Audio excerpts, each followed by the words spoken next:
रश्मि और सुनैना दोनों जुड़वा बहनें थी। वो दोनों भी हमेशा से साथ साथ रहती। रश्मि बड़ी बहन थी तो वहीं सुनैना छोटी बहन। जो रश्मि करेगी वही सुनैना को भी करना पसंद था। दोनों की शादी दो भाई विराज और शिवम से होती है और दोनों जुड़वा बहनों का एक ही ससुराल हो जाता है। अब देखते हैं कि क्या क्या होता है इनकी घर गृहस्थी में जब ये दोनों जुड़वा बहनें करती हैं अपने ससुराल में गृह प्रवेश। अरे मेरी प्यारी दुलारी नई नवेली बहुओं, अपनी पहली रसोई की रस्म पूरी की कि नहीं? मंदाकिनी, वैसे आज तो बड़ा ही मजा आने वाला है खाने में। दोनों बहुओं ने मस्त लजीज पकवान बनाए होंगे। हाँ, आपको तो और काम ही क्या है, अखबार पढ़ो, खाओ पियो और खर्राटे मारते हुए सो जाओ। अरे जरा तो घर के कामों में हाथ बटाया कीजिए। आज अगर आपने हमारे कमरे की अलमारी साफ नहीं की ना तो मैं आपको कमरे में सोने नहीं दूंगी। यहाँ हॉल में सोफे पे ही सो जाइएगा फिर। अरे माँ, खामखा मेरे बेचारे पापा को क्यों धुतकारती रहती हो जब देखो तब। पापा भी कुछ कम नहीं है, माँ एकदम सही बोल रही है। सब आपस में बातचीत कर रहे होते हैं कि तभी रश्मि और सुनैना दोनों भी दो अलग अलग बड़ी थालियों में पकवान बनाकर लाती हैं। लेकिन सभी ये देखकर आश्चर्यचकित हो जाते हैं कि दोनों ने एक ही तरह की डिशेस बनाई थी। मिशन पहली रसोई सक्सेसफुल माँ जी। आइए आप सब डाइनिंग टेबल पर विराजमान हो जाइए, हम आप सबको परोसते हैं। अरे पर बहुओं, ये तुम दोनों ने क्या किया? मेरा मतलब एक जैसी ही डिशेस बना दी है। इतना सारा खाना कौन खाएगा? अगर कुछ अलग अलग नया बनाते तुम दोनों तो फिर हम सब थोड़ा थोड़ा करके खा भी लेते। वो क्या है ना माँ जी, जो मेरी रश्मि दीदी करेगी मुझे भी वही करना पसंद है। मुझे इतना स्ट्रेस लेने की जरूरत ही नहीं पड़ी। इनका देख देख कर ना मैंने ये सब बना लिया। तो फिर ये कैसे रस्म जब तुमने पूरा कॉपी करके खाना बनाया? सुनैना बहू, माना कि तुम दोनों जुड़वा हो, लेकिन अब तुम दोनों का रिश्ता दो जुड़वा बहनों का नहीं रहा बल्कि एक देवरानी जिठानी का भी हो चुका है।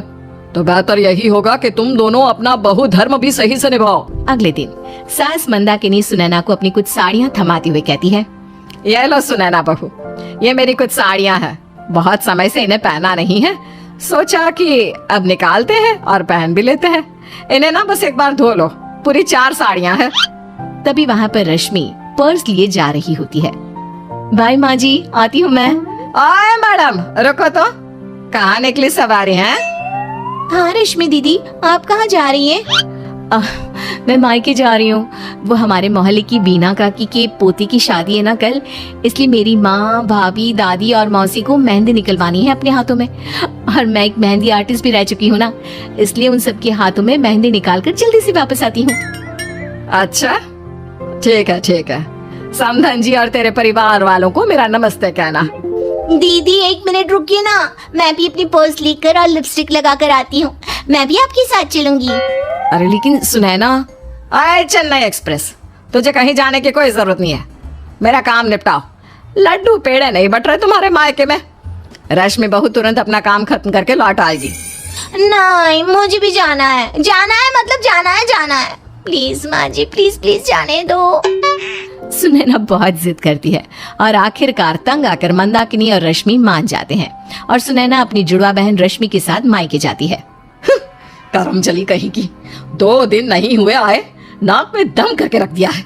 नया है सब कुछ, इसलिए ज्यादा मैं बहस भी नहीं कर सकती, वरना ये मंदाकिनी किसी की एक ना माने। दिन गुजरते जाते हैं। रश्मि जो करती वही सुनैना करती। अगर रश्मि पार्लर जाएगी, थिएटर जाएगी, कुछ पहनेगी, कुछ बनाएगी, हर चीज सुनैना भी वैसे ही करती।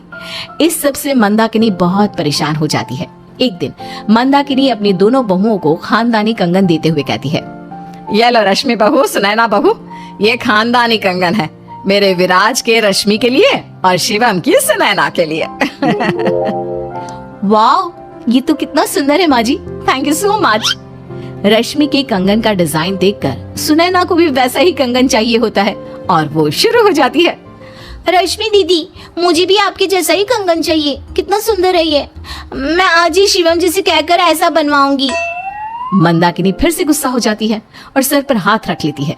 ऐसे ही एक दिन घर में मेहमान आने वाले होते हैं और पूरे घर की सफाई करनी होती है, लेकिन सुनैना तो बस अपनी बहन की पूंछ बने उसके साथ साथ घूमती रहती है। अरे ओ नास बेटी, रश्मि बहू इस कमरे की सफाई कर रही है, तब तक तू उस कमरे की कर देना। नहीं, मैं तो दीदी के साथ ही काम करूंगी, दीदी के सिवाय कुछ भी नहीं करूंगी। मंदाकिनी गुस्से से आग बुबला हो जाती है और वो इस सब से तंग आ जाती है और एक दिन अकेले में बैठकर दोनों जुड़वा बहनों से हो रही इस दुविधा का हल निकालने के बारे में सोचती है। पता नहीं कौन से चक्की का आटा खिलाया था मैंने मेरे दोनों बेटों को, जो दोनों ने जुड़वा बहनों से ब्याह रचा लिया। खुद तो खुश है, लेकिन फंदा मेरे गले में बांध दिया। जब देखो तब सारा काम साथ में ही करना होता है उन्हें। अरे ऐसे थोड़ी ना गृहस्थी चलेगी। जुड़वा है, पेट में से किसी चुंबक की तरह चिपक के तो नहीं आई जो 24 घंटे एक दूसरे के साथ ही रहे। नहीं नहीं, इसका तो कुछ करना ही होगा। मंदाकिनी खूब सोचती है और फिर उसके दिमाग में एक तरकीब आती है। दोनों बहनें एक साथ हैं, एक दूसरे से चिपकी हुई है क्योंकि वो एक दूसरे से प्यार करती है। सुनैना तो बस पूंछ की तरह रश्मि के आगे पीछे ही डोलती रहती है।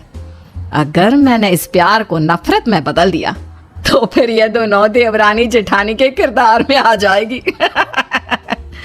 वाह वाह मंदाकिनी, क्या खुराफाती दिमाग है तेरा। बाद में मंदाकिनी सुनैना के पास जाती है और उससे कहती है, सुनैना बहू, क्या कर रही हो? ये देखो, मैंने तुम्हारे लिए गर्मा गर्म भोपाली पोहे बना कर लाए हैं। घर में दूध नहीं था ना, वरना अदरक कुट कर चाय भी बनवा लाती। ओह माँ जी, so sweet of you, thank you. आइए ना, बैठिए ना। बैठने नहीं, तुझे ना सच्चाई से रूबरू कराने आई हूँ बेटा।